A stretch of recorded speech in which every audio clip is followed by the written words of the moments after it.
Okay, so I'm going to try and make a quick video here for you guys.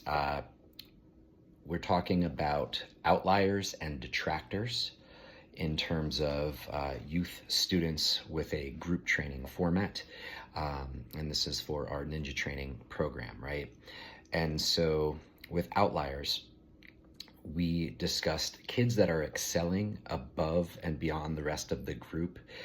Usually this is ability based. Sometimes it might just be because of their attention and their focus, and they're just these amazing children who you always want to have that kind of student in the group. But usually because of that, they are starting to excel and learn at a faster rate. We need to engage with them in ways that is going to give them maybe some additional things to do so they're not standing around getting bored. Now, we do that for all students by offering the main exercise and a sub exercise. However, if we have someone who really is probably needs to move up a level in their training, and maybe it's not time for evaluations yet, or they missed the evaluation, if you truly feel that they are ready, then what you should do is recommend them for an evaluation. And within that recommendation, you should let me know why you feel that they are a student who should move up, so that we can let that parent know. Because what you don't know is, what is that student saying when they go home? Are they saying they're bored? Are they saying that like they're so much better than all the other kids and this is a joke, right? These are things that can and do happen. And if we don't stay on top of that, we may lose that student. And these are the best students that we could possibly have. So we want to make sure that we are staying on top of that, reporting and communicating to the student, letting them know that we understand how well they're doing.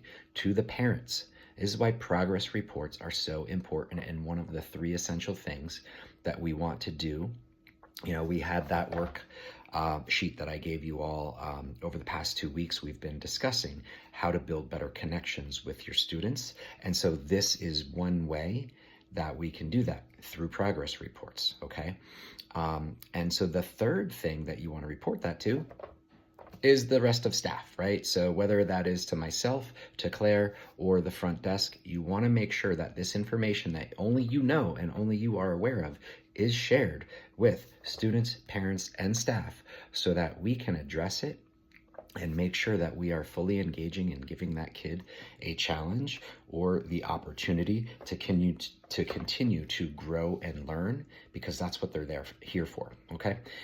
We've had examples of this several times in the past, and sometimes we have lost those students, and we actually just had a situation where we moved somebody up, and had we not done that, we would have lost them. They literally told us that, okay?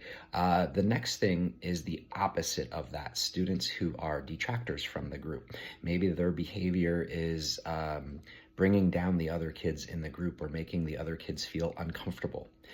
Maybe their lack of focus and wandering off is dangerous to themselves or to other students, or they're just not gonna learn at all. And if their parents are watching, they might be thinking, what is this coach even doing?